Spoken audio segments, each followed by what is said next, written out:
All right, my name is Kirk Duckwall. I am a real estate broker with Bricks Real Estate and also one of the hosts of the Twin Cities Real Estate Show. I'm going to be talking today about home buying tools, tactics, different techniques.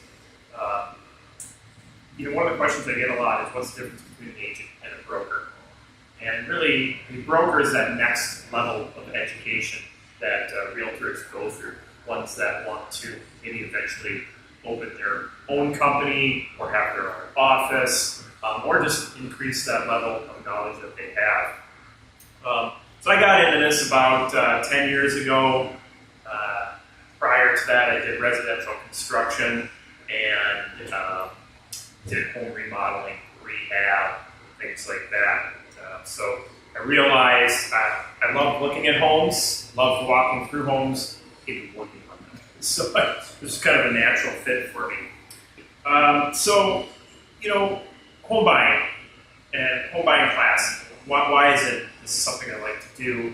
It's because it helps broaden people's knowledge before they get into one of the biggest financial transactions that they ever make. So many people go after this with a shotgun approach. I'm glad to see that people come out or watch the classes online to help build their knowledge base. Because before you go out and you spend $200,000, $300,000, $400,000, and for the person who's even buying a $150,000 home, when you add up all that interest, you're going to be well over $250,000. It's a big investment. So take the time to build that knowledge base so you can go into this knowing as much as you can so you can make a smart, wise decision. Because if you mess it up, you can cost yourself tens of thousands of dollars.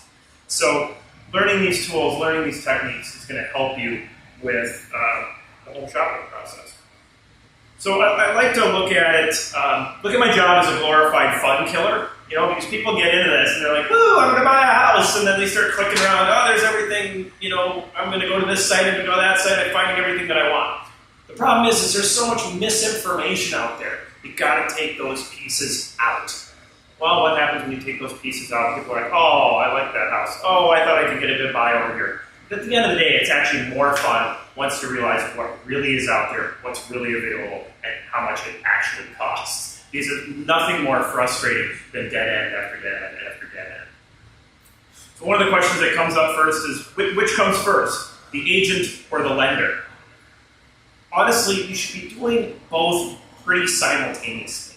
I would say find an agent, establish a baseline of what you might be looking for, and then go out and find the lender that might be the best fit for what you are looking for. Because not every loan is going to work for each type of housing that you might be looking at. So if somebody is looking at a condo, that might not be an FHA approved condo. And so if you went and got qualified for FHA and you start to get into the offer process, timelines are tight, and you see this place you want, you now need a conventional loan, and that's going to cost you time. So you want to make sure that you get approved for the right type of property. Or if somebody's looking for a fixer-upper, once again, it may not qualify for FHA. Or if you're going to your local credit union, they might have underwriting guidelines. So there you want to find that information out ahead of time and see if there's going to be any roadblocks. Once again, this is where a good buyer-agent relationship can help if you figure that out ahead of time. So really the first thing in mortgage shopping, can I have you switch the slide? Wait, a couple of them here. Mortgages. All right. What are the different types of mortgages, right? So you have conventional, FHA.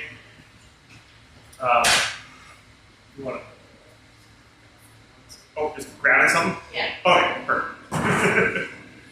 All right, so you have the, let's see here.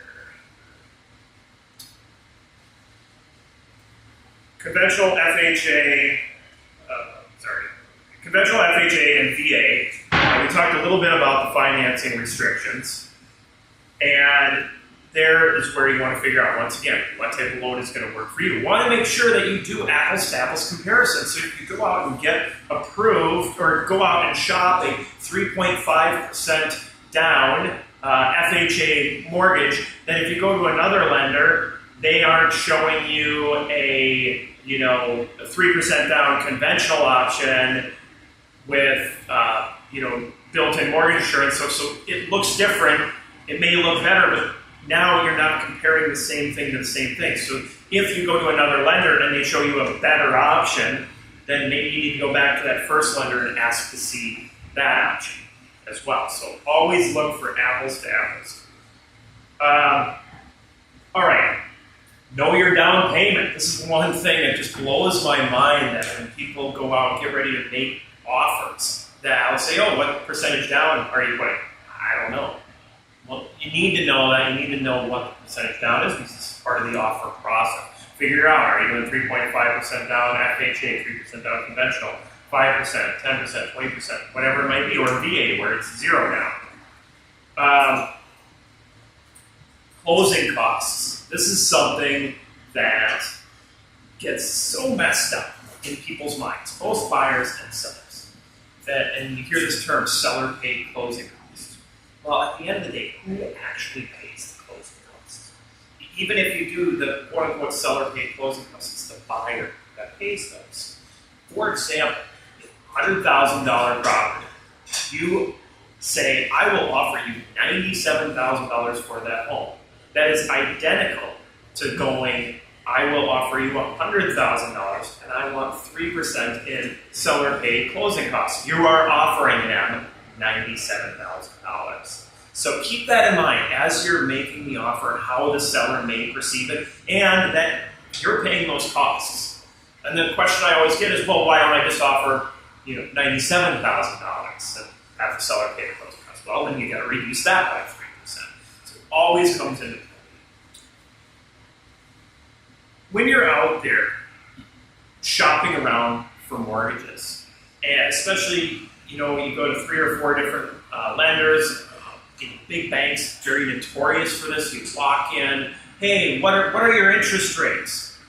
If somebody just starts throwing rates out at you, they're lying. That's the best thing to say. And why do I say this?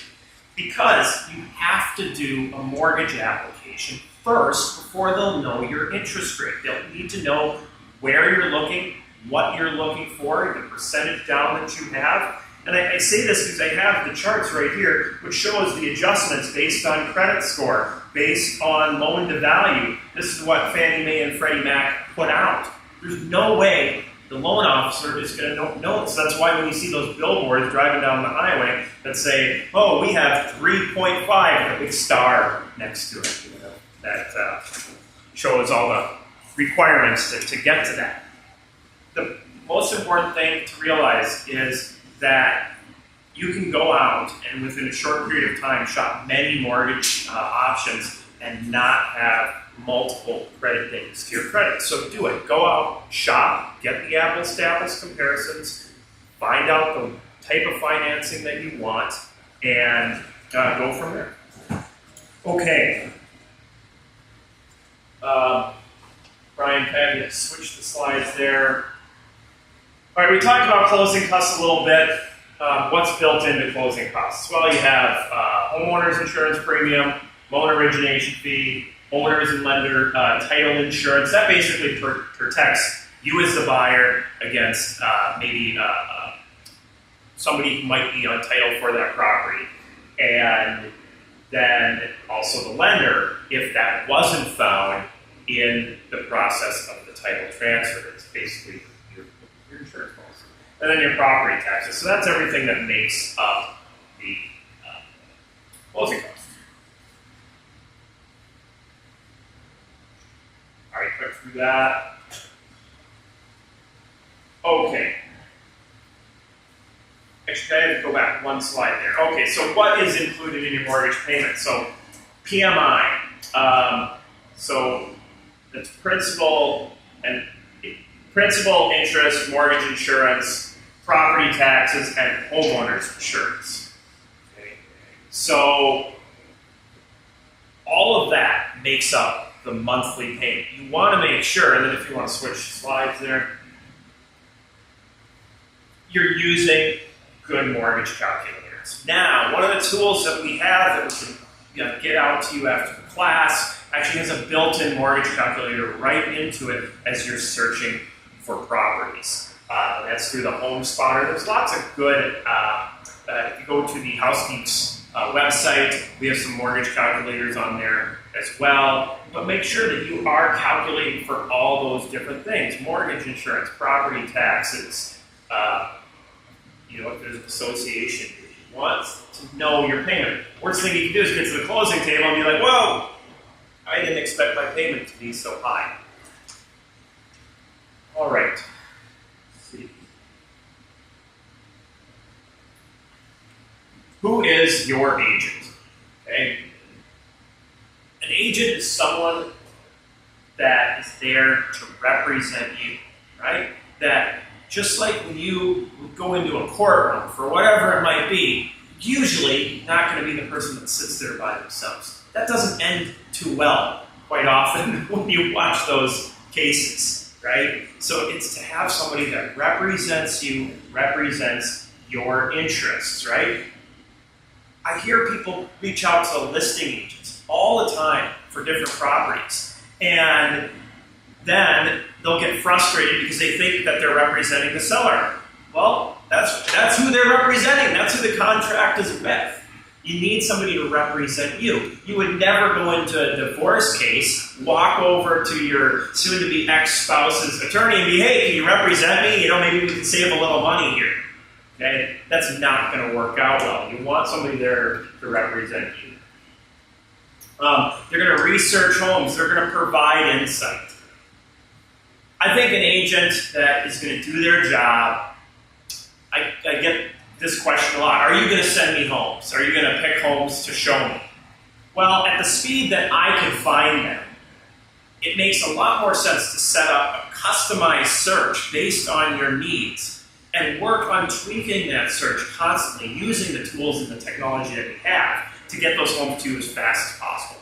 If you're just sitting here to wait for me to hand filter through homes and send them out to you, you might miss something. Or maybe I don't know exactly what you're looking for at the beginning stages. So I look at it this way.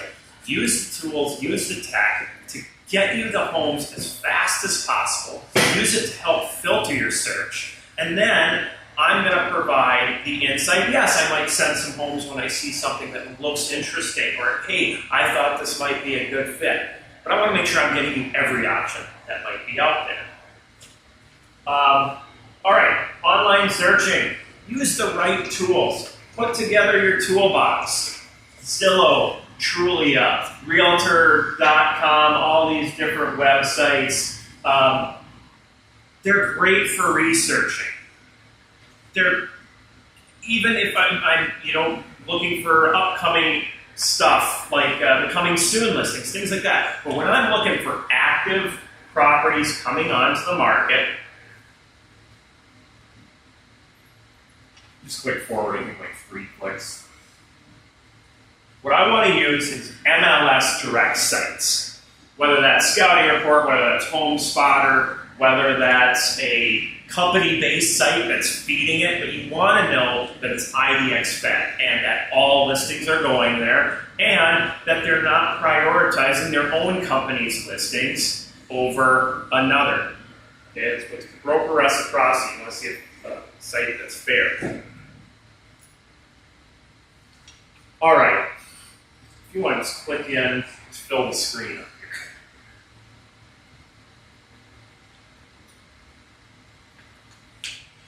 Know the homes that you're looking for. Quite often I'll hear a person say, oh, I'm really open. We're open to anything.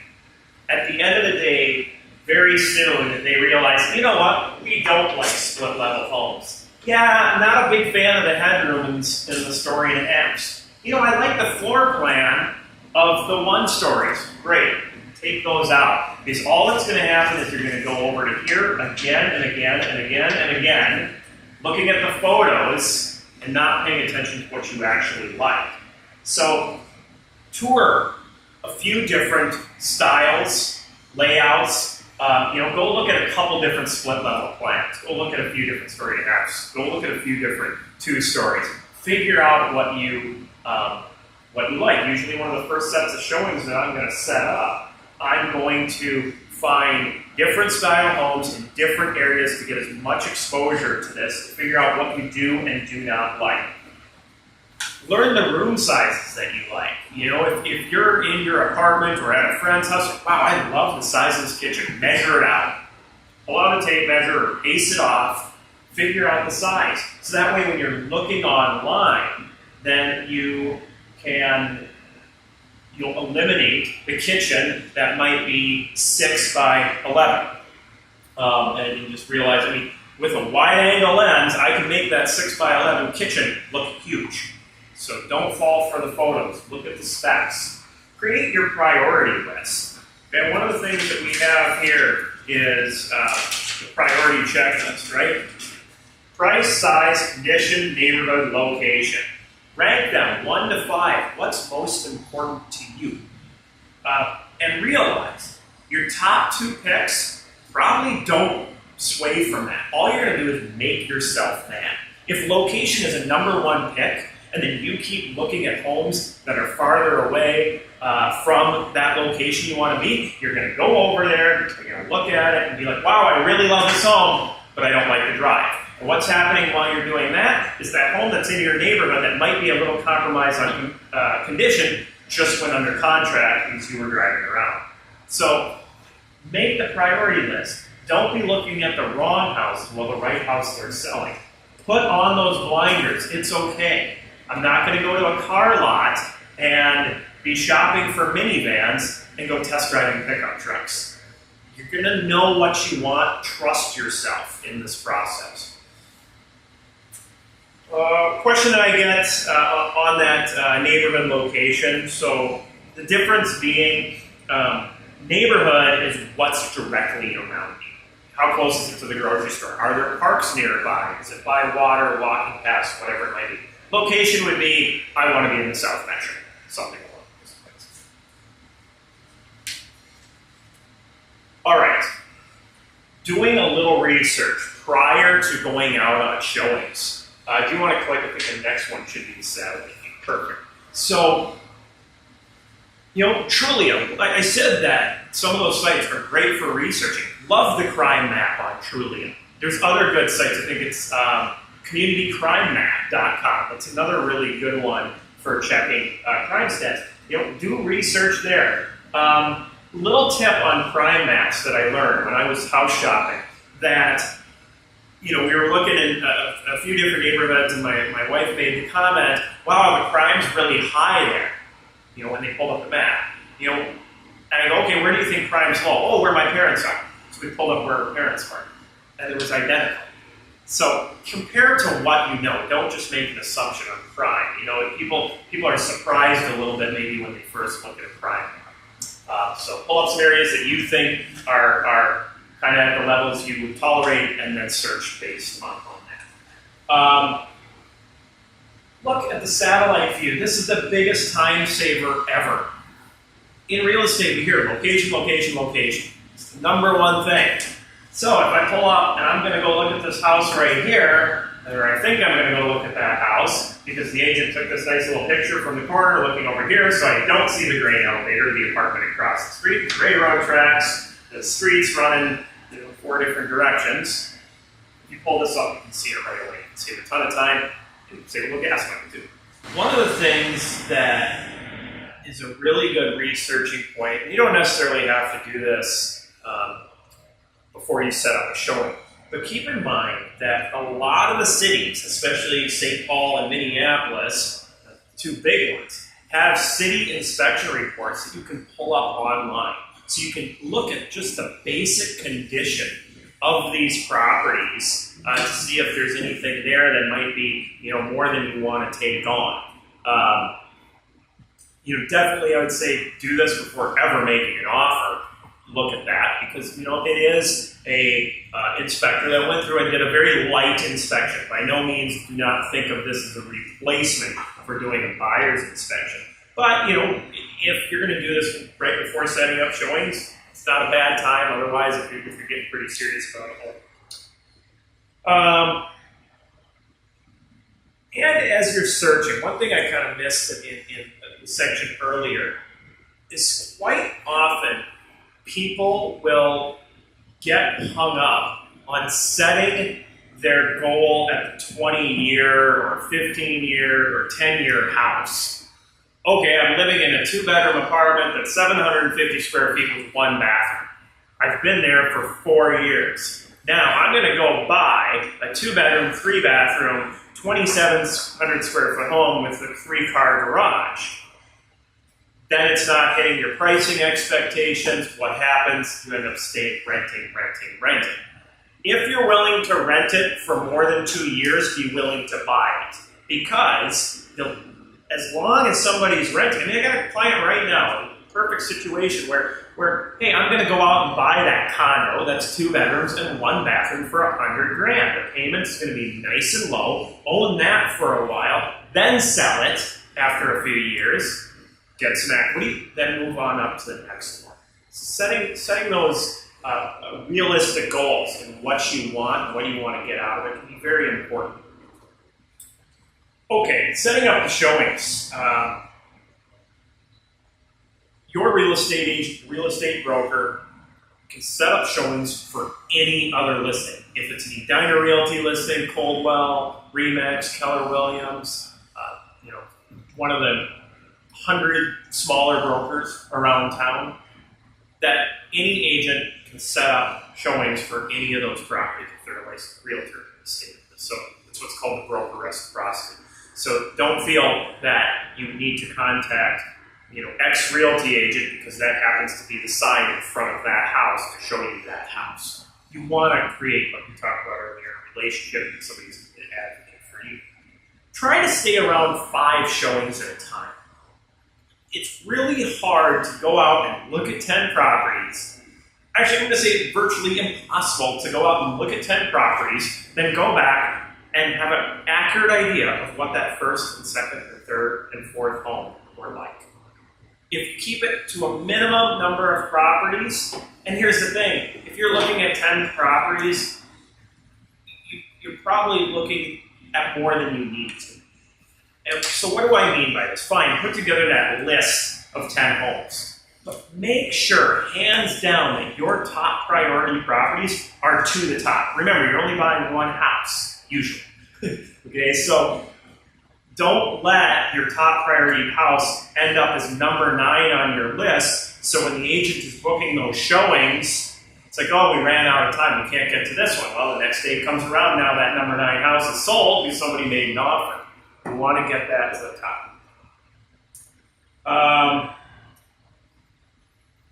Okay, you want to go to, let's see. At the property, drives me nuts. You get that agent that walks right up to the front door, opens the front door, walks in and goes, look at this beautiful kitchen and living room, it's so open, or that just says nothing, and the clients just walk around the entire house, and they're just texting the whole time, and then they walk out the door. That doesn't provide a whole lot of value or insight. Get to the property, walk around the outside first. If you can, if it's not winter, take a look at the roof. See if the shingles are, worn, torn, coming off, whatever it might be. Is there peeling paint on the house? That might be an appraisal issue if you're doing FHA or VA financing. Is the foundation walls cracked? Are you seeing rot? Okay? You save a lot of money on a home inspection if you find out, wow, this house has got a lot more wrong with it than I want. We're just going to avoid it. Because the inside might look pretty, but if there's a lot of work there, you might just skip it. Quick walk around, look at that stuff. Check the basement. One of my favorite rooms to go in first. Go downstairs. Why? Minnesota is notorious for having water issues in the basement. So what am I looking for? I'm looking for wood surfaces, sheetrock surfaces that may have been exposed to water at one point or another. I might stick my head underneath the stairwell to see if there are any water stain lines, because that's one place that people don't usually paint. You'll see people paint all the walls in the house to cover up any signs of water, but they usually miss that one. You know, if I get suspicious, I'll take out my moisture meter and check the wall to actually verify if there's a problem. Now, just because I have water in the basement doesn't mean it's a bad house. We usually correct that. Brian, can I have you, let's see. Yeah.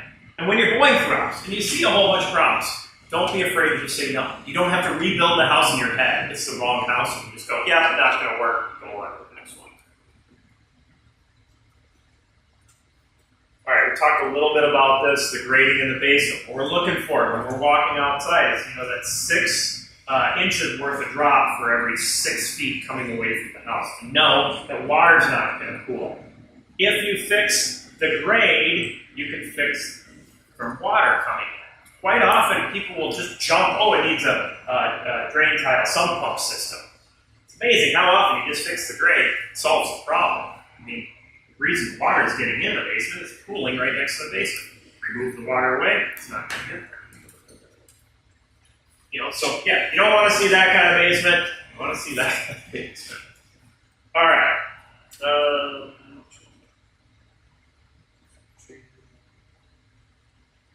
Okay.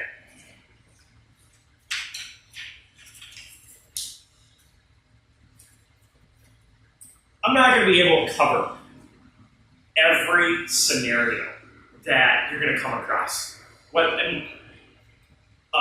A state deal can be done 10 different ways. A relo can be done 10 different ways. A foreclosure is going to be done a million different ways, and just traditional sales. Every transaction is slightly different. There are some key things that we take out of each transaction and will apply to ones as an agent becomes more and more experienced. For me to cover every scenario, it's impossible. But I want to go over some of those basics, okay? If you like the house, more than likely, especially in this market where it tends to be a little more seller-friendly, you're going to have others will too. Why? It got to the price where it's catching people's attention. It has the marketing that's getting people in the door. Okay, so what you want to do is quickly have your agent do a full market analysis on the property, just like they would do when they're selling a home. Okay, pull a couple automated appraisals, pull some local comps, come up with an evaluation. Do not shoot this from the hip. We're talking about hundreds of thousands of dollars. You wouldn't be buying $100,000 worth of stock without doing a little research, right? So, get your foot in the door. What do I mean by that? If you try to do all your due diligence first and then wait to make the offer, you're going to miss out on that house.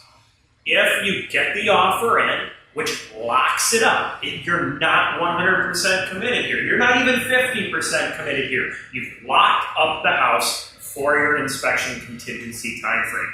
What is the inspection contingency? The time to do your due diligence. You can inspect everything, right? Figure out everything. That's using the inspection contingency to your advantage. Earnest money, I get a question about this a lot.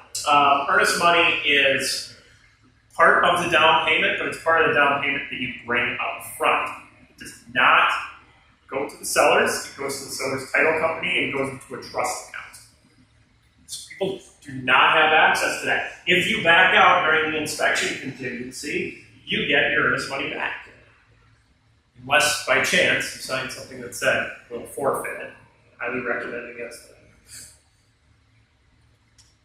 The inspection addendum. Okay? Negotiation may be necessary after you have an inspection done. I'm going to grab a couple pieces of paper. So what you're looking for when negotiating on an inspection, if you're dealing with a 1935 house and it's got wood windows and the windows are sticky, don't put that on there. Okay, you're probably taking away from another item that would be more beneficial. That is a common problem for homes of that age. Or, it's got two-prong ungrounded outlets. Well, that, once again, was normal for a home of that age. Another one is an unvented bathroom for a home built at that time. Once again, common problem. What I'm worried about is a furnace that might be have a cracked heat exchanger, or something where you have water intrusion that's getting in behind the walls, you have a roof that's leaking, you have rot or mold or things where you have actual deterioration going on. So you want to take the life safety items, the items that are uncommon for a home of that age, and get those corrected. Also, you're probably not going to get more than 3 to 5 items that you ask for. So you got to be careful of how you ask for them. Or if you cannot get to a list of less than 5 or 5 or less, maybe it's not the right house. Maybe that needs more work than you want. Because what's going to happen is if you have this laundry list, the seller is going to start going, well, you know what? We're not going to do this one. We're not going to do that one. And which ones do they start picking that they don't want to do? First, it's the most expensive ones. So how can you get the most out of these 5 items? So I drew up 2 different amendments to the purchase agreement. One, I have 8 items broken down. All right? People are going to start Xing off with a list that big. Or I just do 2 items and categorize. One based on furnace, and the other based on electrical. You just say electrical items, and list them off in a row. It looks much less intimidating. Another thing we run across all the time is older furnaces. If you want a great way for a seller not to replace a furnace, say, I want the furnace replaced. However, because what are they going to say? They're going to say, well, it's worked fine for me for the last 15 years. I'm not having a problem. Except for when you look at it, it's rusty, it's dirty, it's 25 years old. Ask for it to be safety checked and video scoped. And then the seller to make all recommended repairs or replacements. If they truly think it's worked just fine, they'll have no problem agreeing to that.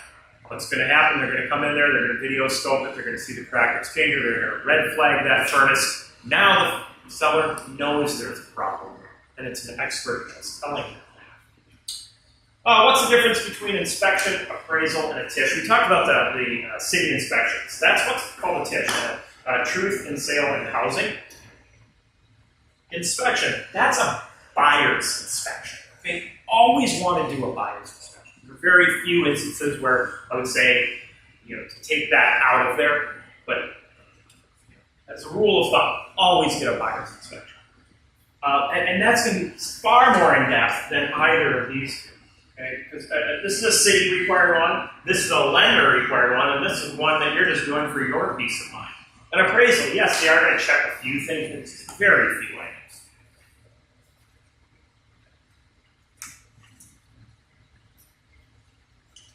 Multiple offers. In a seller's market, you run into this a lot. What you need to do is treat it very similar to how you treat a traditional. Think about, where would I be willing to go with this? Don't be afraid of the other offers. Yeah, it's not fun that you go in and, there's other offers there. Yeah, that's a bit of a letdown, because now you don't have as many cards in your hand. But don't think that it's not worth it making a stab at it because there's other offers. Just this last week, I had a property where we came in with our offer, multiple offers, a couple others came in, and we were still under list price by $5,000, and we got it. Why? Just because it's multiple offers doesn't mean it's going to be multiple good offers.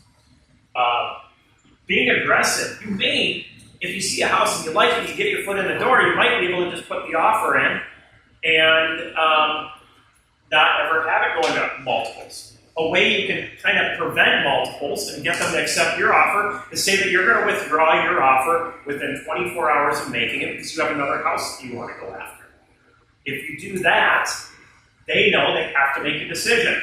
And if these other offers don't come in, they come back on their knees crying, saying, please, are you still interested in our house? It puts the cards in your favor. Highest and best. Turn me here all the time. Okay, you have until Tuesday to get all the offers to us at 5 p.m. Set that bar, do that market analysis, and that's where you make your offer. This is about, doing the market analysis. What's the home truly worth? Hey, there is a gray area.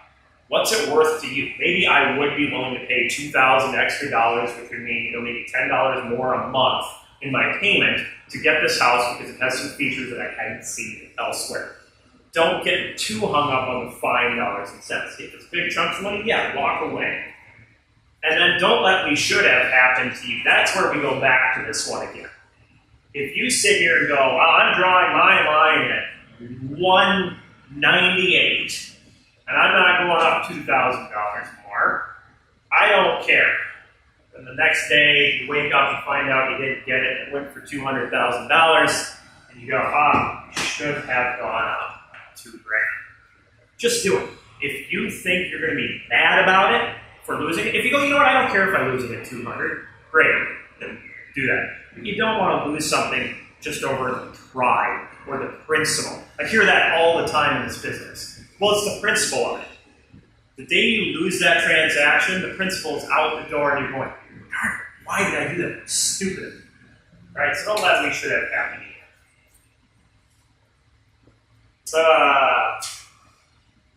Short sales, foreclosures. What is a short sale? Somebody who's upside down on their mortgage. It means they owe more on the house than the house is actually worth, and they need to sell it. These can take a long time. It can take, budget 6 months to even hear if your offer is going to get accepted. You have to have time on your side. Bank-owned properties, each of these can be different. Different lenders, different servicers, different end investors. Think of foreclosures like pickle-flavored cakes, right? They look good online. Wow, this house is only $150 when everything else around it is $250. The copper's missing, there's mold in the basement, the roof needs to be replaced. Oh, and they ripped out the entire kitchen before they left the house. Okay, so it can look good, but it may take a lot more than you might think. All right, you've made an offer. It's gotten accepted. You've made it through all the negotiation process, got through inspection, negotiated that. You're going to make it to closing. So what do you need to do? Put the utilities into your name. Make sure you do a final walkthrough. The worst thing that you can have happen, walk up to the house and find that there's a tree laying on it that fell over the night before. I prefer to do the walkthrough the hour before closing, or right in that timeline, because it makes it nice and easy. If there is a problem, you find out about it before you buy the house, and you find out about it at the last possible minute before. So that way, if you look at it a week earlier and something bad does happen, you're not going to know about that until after closing. So do that final walkthrough. Make sure you bring your driver's license. Plan that if it's more than $10,000 down, that you're going to have to wire the funds. Make sure that always, when doing wiring instructions, do that over the phone with your title company. Never, ever email wiring instructions. You're going to do a lot of signing, so get your wrists ready, and at the end, you're going to get your keys. You're going to have the house. So we talked a little bit about the tools, the technologies, hopefully some of the tactics as well. For these tools, anybody who's at this class, we're going to send them out to you. Anybody who's going to watch us online, reach out through our House Geeks site. We will send you all the different tools that we talked about, the different mortgage calculators. We have a whole list of, I think it's probably about 10, 12 different researching sites and websites. They're going to save you a ton of time on this. A lot of the tools we bring when we're out at the house for the showing, whether that's the moisture meter or outlet checkers. And people will say to us, well, why don't you just let the inspector do this stuff? If we can figure it out right away, we can use that in negotiation. Sometimes knowing about a wet basement can actually help you win multiple offers. Because you could say, hey, we know there's a water problem down in the basement. That's okay. We're prepared for that. That's why our offer's at X. Now, these other offers that are higher, they don't know that. Now, when it goes to inspection contingency, that that's a higher risk that that one might back out, or now they're going to drop their price. So the more knowledge you can have when you go through that house with your realtor is going to be beneficial to getting you the best price on that house as possible. You know, things like an outlet checker. We give them away at the class here as just thanks for coming out gift. The outlet checkers, they can help you so much. Thermal cameras, there's all these different things that you can utilize in your own house. You can spend less than $100 on some basic tools and be able to increase your energy efficiency drastically in the home. So whether it's the thermal gun, if you really want to geek out and get some of the thermal camera stuff, you can find that out there as well. But what's the other one? The electrical current tester. So for a couple bucks, you can have that tool as well. That's really helpful to find out if a wire is live down in the basement and you're trying to figure out how to do some basic home maintenance stuff, figuring out what's going on. So, talking about home maintenance, when you buy a house, you need to maintain it. One of the biggest mistakes that we see as we're out on showings, people who bought the house, they just used it and abused it. They're letting the siding go, they're letting the roofing go. That's going to cost them thousands, if not tens of thousands of dollars when it comes time to sell. So you want to make sure that you maintain your home. You do that basic home maintenance. If you're unwilling to do that, it's probably better to buy something like a townhome or a condo as far as exterior. Yeah, I think that's it, right? So hopefully everybody enjoyed this class. If you have any questions, I'll answer them after class. And if you have any online, you can email them out. Go to the House Geeks page. Follow us on Facebook. Listen to our radio show, the M950, on Sundays. I do.